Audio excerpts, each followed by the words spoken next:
Amém. Colossenses capítulo 1, versículo 13 diz assim: Ele nos libertou do império das trevas e nos transportou para o reino do Filho do seu amor, no qual temos a redenção, a remissão dos pecados. Este é a imagem do Deus invisível, o primogênito de toda a criação, pois nele foram criadas todas as coisas, nos céus e sobre a terra, as visíveis e as invisíveis, sejam tronos, sejam soberanias, quer principados, quer potestades. Tudo foi criado por meio dele e para ele. Ele é antes de todas as coisas. Nele tudo subsiste. Amém? Podem se assentar, queridos. Nele tudo subsiste. Se fôssemos perguntar, amados, o que Jesus ele fez por você? O que Jesus fez por mim? Se alguém chegasse para você e dissesse assim: mas por que você serve a Deus? O que ele fez por você?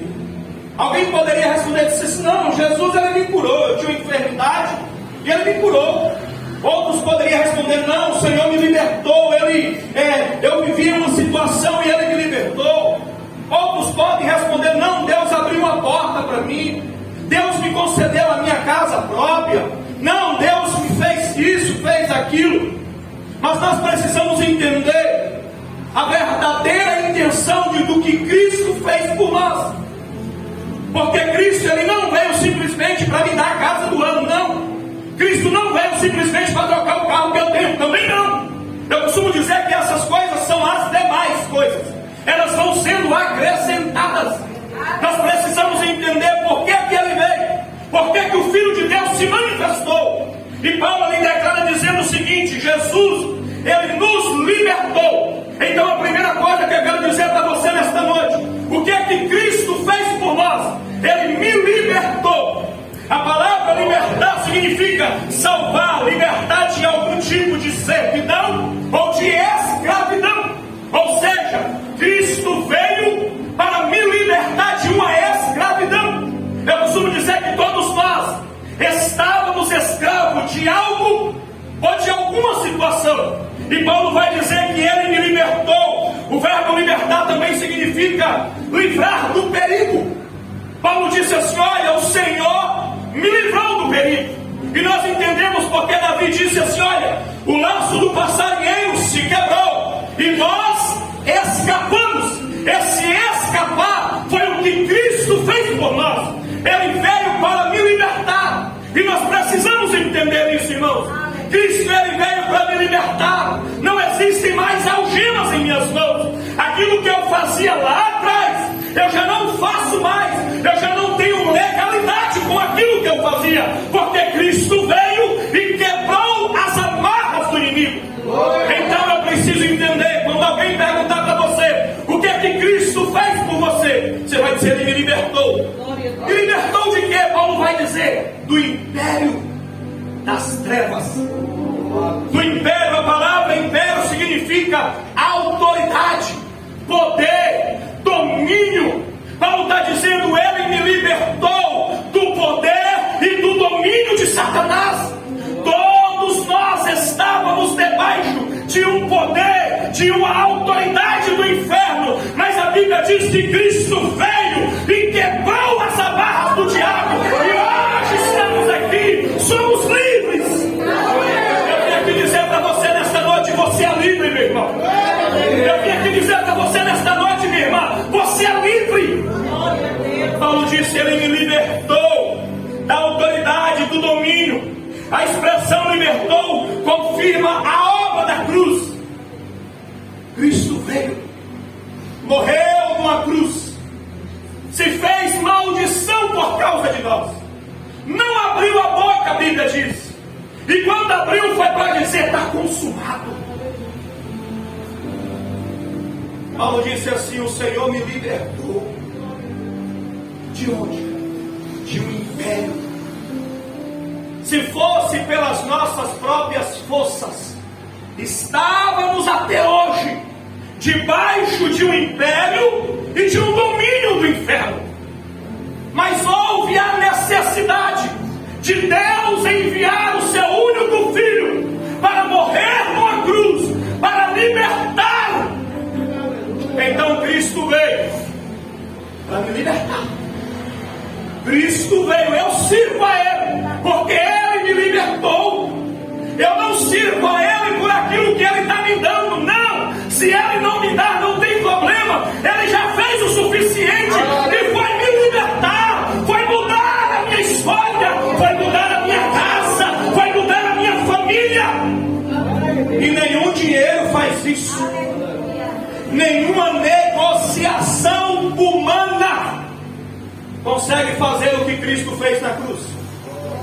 Paulo disse: Ele me libertou.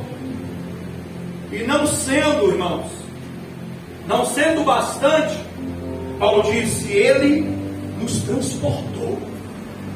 Primeiro, Ele quebra as cadeias. Primeiro, Ele quebra as algemas. Ele me liberta de um império, de um domínio. Ele me livra do perigo. E agora Paulo continua dizendo: e Ele nos transportou para o reino do Filho do seu amor. Deus não apenas nos tirou da região da morte, como também nos transportou para dentro do seu reino. Ou seja, não bastava apenas libertar, Ele tinha que remover do reino das trevas e colocar para dentro do seu reino. E eu costumo dizer uma coisa, igreja: nós estamos aqui na terra a serviço de um rei e representando um reino. Nós estamos nessa terra representando o reino de Cristo, o reino de luz, a qual Ele me transportou para dentro do seu reino. Você foi transportado para o reino de Cristo. Você está a serviço do rei. A Bíblia vai dizer que nós somos embaixadores. E como um bom embaixador, ele precisa representar bem o seu reino. Cristo me libertou, me livrou do perigo e me transporta. Ele me transporta para o reino da sua luz, para o seu reino. A palavra grega transportou significa remover de um lugar para o outro. Ele me trasladou. Ele me trasladou do poder de Satanás para o senhorio de Cristo. É um traslado do império das trevas para o reino da luz. Um traslado da escravidão para a liberdade, da condenação para a remissão de pecados. Foi para isso que Cristo veio. Ele quebrou as correntes. E Ele falou assim: agora eu vou te remover. Eu vou te colocar no meu reino. Eu vou te transportar para dentro do meu reino. Na vida do cristão, a obra da cruz tem um antes e um depois. Se você parar para analisar quem era você antes, você vai entender assim: isso aqui só Deus faz. Essa obra aqui só pela cruz do Calvário. O que Cristo fez por mim, o que Cristo fez por você, só a obra da cruz tinha o poder para fazer. Ninguém mais poderia fazer o que Cristo fez. É por isso que eu disse aqui no início: o que é que Ele fez por você? Me libertou, me transportou para o seu reino. E aí Paulo continua dizendo: e Ele nos redimiu, no qual temos a redenção. A palavra redimir significa libertar um prisioneiro mediante a um pagamento de resgate. E nós entendemos de que um preço foi pago. O preço foi pago. Ele veio e pagou o preço. E a gente sabe como é que foi esse preço. Nós sabemos o valor deste preço, ou melhor, não sabemos, vimos, mas não há valor. Não tem como alguém dizer assim: não, vale X. O que Cristo fez por mim, eu posso pagar. Ninguém consegue pagar. O preço foi pago. E a Bíblia diz que o preço foi pago com sangue. O que é um resgate? A libertação do local em que estava o prisioneiro. O valor pago por essa libertação foi o sangue de Jesus. O sangue de Jesus nos liberta, nos purifica de todo o pecado. Você está aqui nesta noite, meu irmão, porque Cristo te libertou. Você está aqui nesta noite porque Cristo te transportou. Você está aqui nesta noite porque Cristo pagou o preço pela sua vida. E aí às vezes eu ouço muito alguém dizer assim: eu preciso pagar o preço. Não, igreja, o preço foi pago. A gente tem que parar com esse negócio de eu tenho que pagar. Não, o preço foi pago.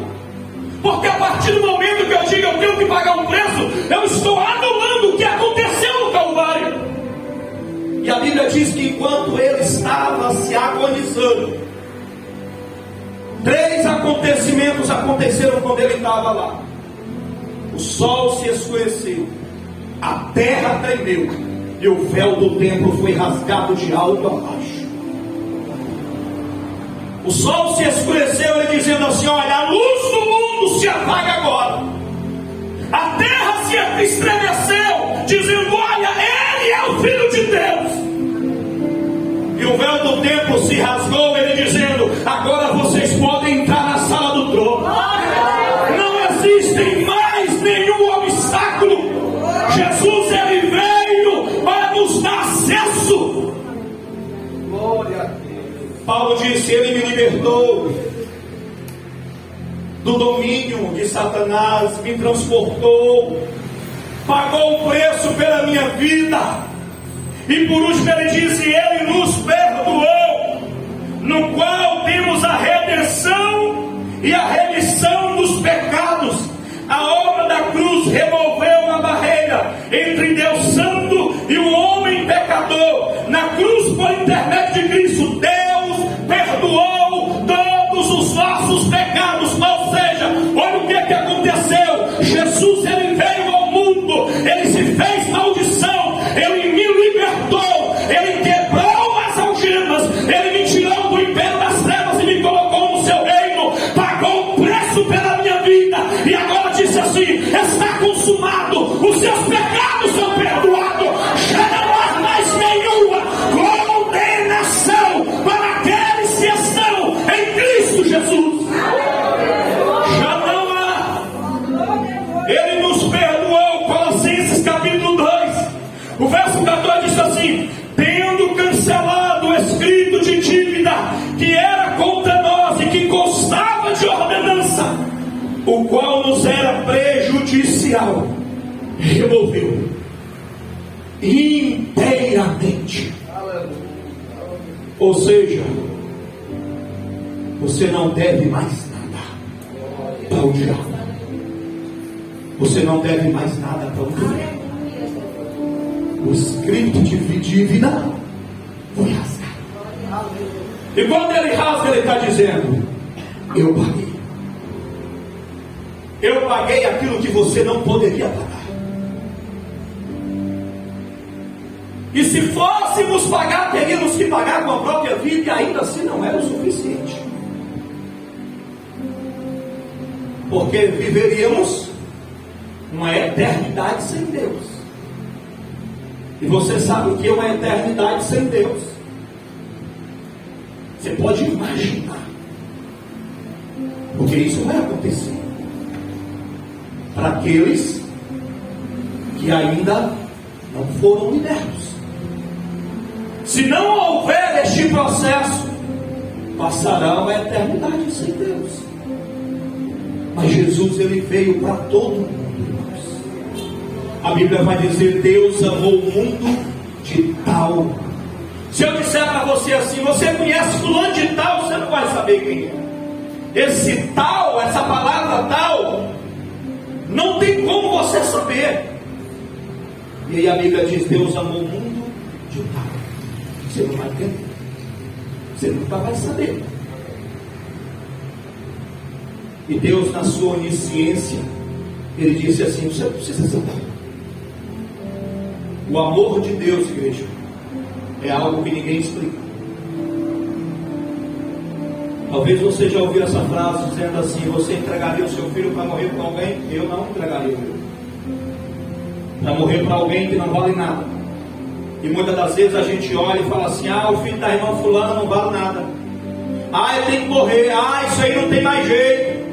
E eu sempre digo: quem aqui de nós que antes de uma obra da libertação valíamos alguma coisa?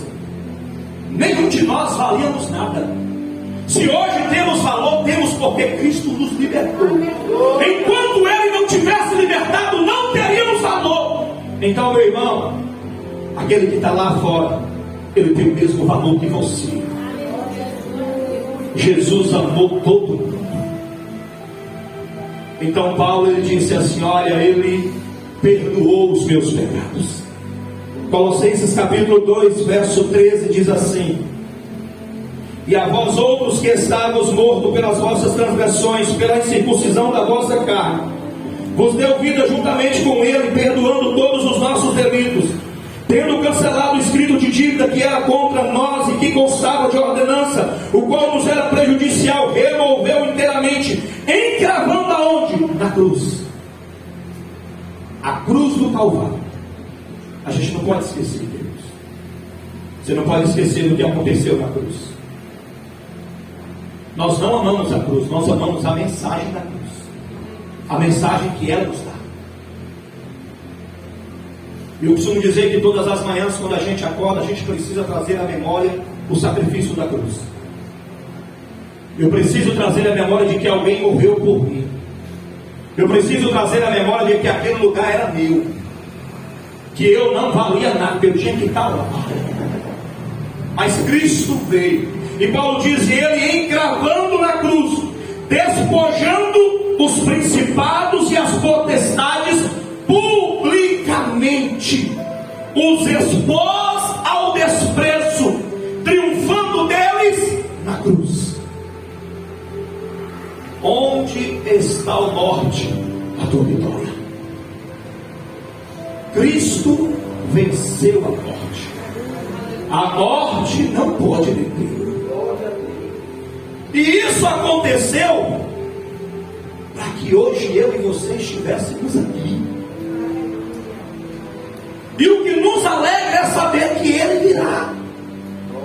A Bíblia diz que quando Ele estava sendo assunto ao céu, Ele disse assim: olha, eu estou indo, mas eu não vou deixar vocês órfãos. Eu enviarei o Consolador.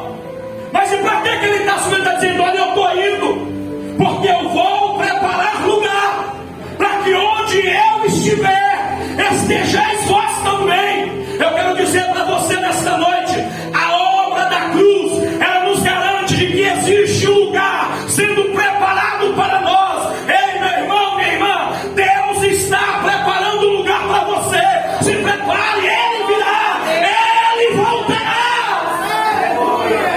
A obra da cruz nos garante isso. Quando foram procurá-lo no túmulo, já não estava mais. A única coisa que estava era um lençol dobrado, e até o modelo da dobra do lençol indicava, dizendo: eu voltarei. Glória a Deus. Até isso Cristo deixou como mensagem. E é triste a gente ver as pessoas que parecem que não estão preocupadas de que Ele virá. Mas eu vim aqui dizer para você nesta noite, meu irmão, a obra da cruz aconteceu. Não é uma história, é um fato. E um fato verídico aconteceu. E eu preciso trazer a memória. E Cristo, Ele veio para me libertar. Você pode olhar nas suas mãos, não existem mais correntes. Você pode olhar para dentro da tua casa. Cristo libertou a tua casa, ainda que você não esteja vendo nada. Esse é o maior problema. Eu quero fechar aqui. Eu quero abrir um parênteses aqui. Às vezes a gente encontra pessoas que dizem assim: eu não vou mais orar, eu não vou mais clamar, porque eu não estou vendo nada. Eu costumo dizer que esse é o grande problema, porque a Bíblia vai dizer que Deus não nos chamou para ver. A Bíblia diz que Deus nos chamou para crer. Se você olhar na palavra, o crer sempre vem primeiro. Ele diz: se creres, verás a glória de Deus. Tudo é possível ao que crer. diz: é necessário que aquele que se aproxime dele creia que ele exista e que é galardoador daqueles que o buscam. A palavra galardoador significa presenteador, ou seja, quando eu me aproximo de Deus, eu não preciso ver nada, eu preciso crer, porque a Bíblia diz que ele não nos chamou para andarmos por vista, ele me chamou para andar por fé. E o que é fé, igreja? É o firme fundamento. Eu não estou vendo, mas eu acredito, eu creio que ele virá, eu creio que ele continuará fazendo a obra que começou na minha vida. Não diga mais que você não está vendo nada, ainda que você não veja, diga: eu creio, eu estou crendo, eu creio que o meu filho será liberto, eu creio que a minha casa será salva, eu creio que a obra que Jesus começou na minha vida, ele vai terminar em toda a minha casa, em toda a minha família, no meu trabalho.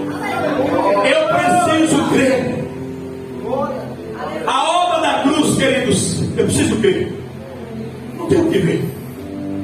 O ver vem depois. Quando eu começo a crer, o Senhor começa a abrir os meus olhos. Então eu vim aqui nesta noite dizer para você: creia que Jesus te libertou, creia que Cristo te transportou para o seu reino, creia que Cristo quebrou as algemas, perdoou os seus pecados, e como o pastor disse aqui no início, te dará um corpo glorificado. Queridos, Jesus virá, o preço foi pago. Você pode andar de cabeça erguida por estas ruas dizendo: eu creio que ele virá. Eu creio, porque a Bíblia diz que aquele que começou a boa obra, ele é fiel para terminar. O que Deus começou fazendo na sua vida, ele vai terminar na sua casa, na vida do seu esposo, do seu filho, da sua sogra, do seu sogro, em toda a sua descendência. Sabe por quê? Porque Davi diz: eu nunca vi um justo desamparado e nem a sua descendência mendigar o pão. Ou seja, Deus está cuidando da sua descendência. O que você precisa é acreditar e dizer: Deus, eu creio, o Senhor me libertou e o Senhor vai continuar fazendo na minha casa, na minha família, aonde eu estiver. Creia, meu irmão, Jesus, ele tem todo o poder nos céus, na terra e debaixo da terra. Jesus te libertou, e ele pode continuar fazendo em toda a sua casa. Não pague mais o preço foi pago. O que você precisa é crer.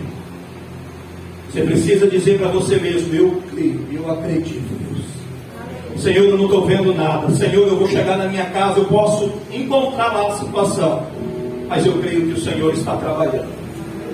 Queridos, e Deus é um Deus que trabalha. E muitas das vezes a gente quer ver Deus trabalhar. A gente quer ver: Deus, eu não estou vendo nada acontecer. A gente tem disso, isso é do ser humano. A gente quer ver. E quando a gente não vê, a gente desanima.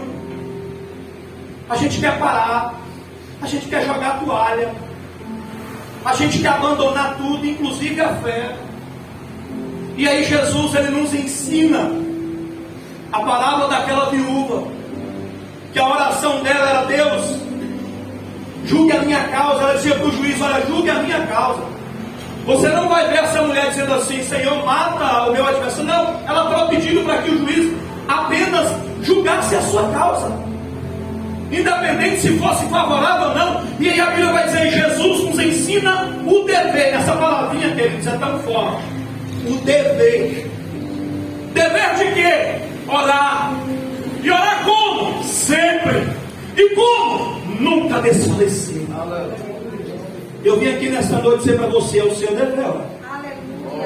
Você não está vendo nada, é o seu dever orar. Ainda não aconteceu, é o seu dever orar. E eu digo mais: de orar sempre. E ele disse assim: nunca esmurecer. Jesus sabia que a gente ia esmurecer, a gente ia desanimado. Eu sempre digo que tem dia que a gente acorda, a gente tem força para derrubar gigante, para matar leão, para matar urso. Mas tem dia que se a gente pudesse dentro do quarto, a gente saía, de tão cansado. E muitas das vezes a gente pega aquele texto de Mateus, a gente prega muito ele para o descrente: vinde a mim todos vós que estáis cansados, sobrecarregados, e eu vos aliviarei. Eu costumo dizer que esse texto serve para nós crentes, Porque tem dia que nós estamos sobrecarregados, tem dia que nós estamos cansados, tem dia que se pudesse nem do quarto a gente sairia. Mas aí eu costumo dizer que Deus ele tem um depósito de misericórdia, e a Bíblia vai dizer que Deus ele não repete misericórdia, ele renova a misericórdia. E a Bíblia diz que essa misericórdia que ele renova, ela não tem fim. Então eu vim aqui dizer para você nesta noite: existe uma misericórdia de Deus sendo renovada sobre a tua vida, e você vai continuar crendo, você vai continuar acreditando de que Jesus libertou a tua casa, de que Jesus libertou a tua vida, e ele vai continuar fazendo, porque ele não mudou. Se coloca de pé em nome de Jesus. Aleluia.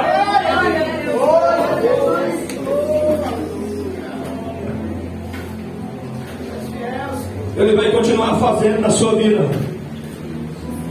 ele vai continuar fazendo na sua casa, ele vai continuar fazendo na sua família. Eu quero orar pela sua vida neste momento. Eu quero que você feche teus olhos.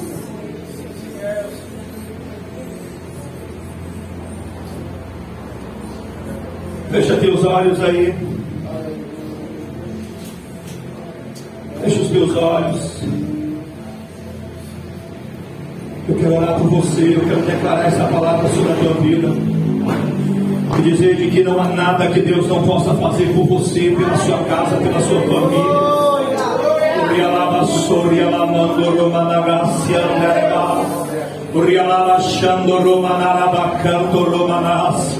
O Senhor é Deus que cuida de você nos mínimos detalhes, minha irmã.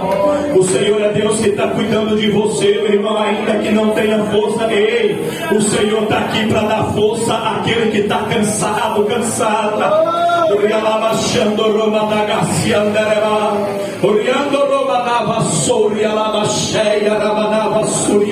O Senhor te transportou para o reino dele, e ele está dizendo: ainda não é o fim.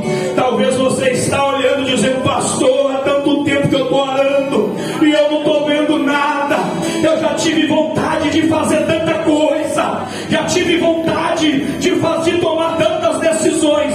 Deixa eu dizer uma coisa para você nesta noite: em tempos difíceis não se toma decisão, se toma posição. Deus nesta noite está dizendo: se posicione, minha irmã, se posicione, meu irmão. O Senhor está trabalhando por você, ele está trabalhando pela tua casa, ele está trabalhando pela tua família, ele está trabalhando em favor da tua alma. Talvez você disse assim: eu não tenho mais força, eu já não sei mais nem o que falar para Deus. Deixa eu dizer uma coisa para você nesta noite: às vezes a gente tem tantas palavras, mas tem dia que nós não temos nada para falar, e o que temos é apenas lágrimas que começam a rolar, e tem dias que nem lágrimas a gente tem, e a gente fica em silêncio. Deixa eu dizer para você nesta noite: todos esses momentos Deus entende, e ele está dizendo para você nesta noite: eu conheço você, eu conheço a tua dor, eu conheço a tua dor, eu conheço a tua força. Eu sei que tem tido pouca força,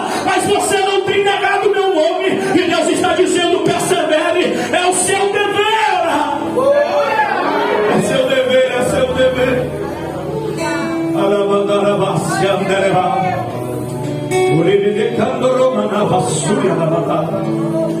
Deus está contemplando o teu coração. Deus está contemplando o teu coração.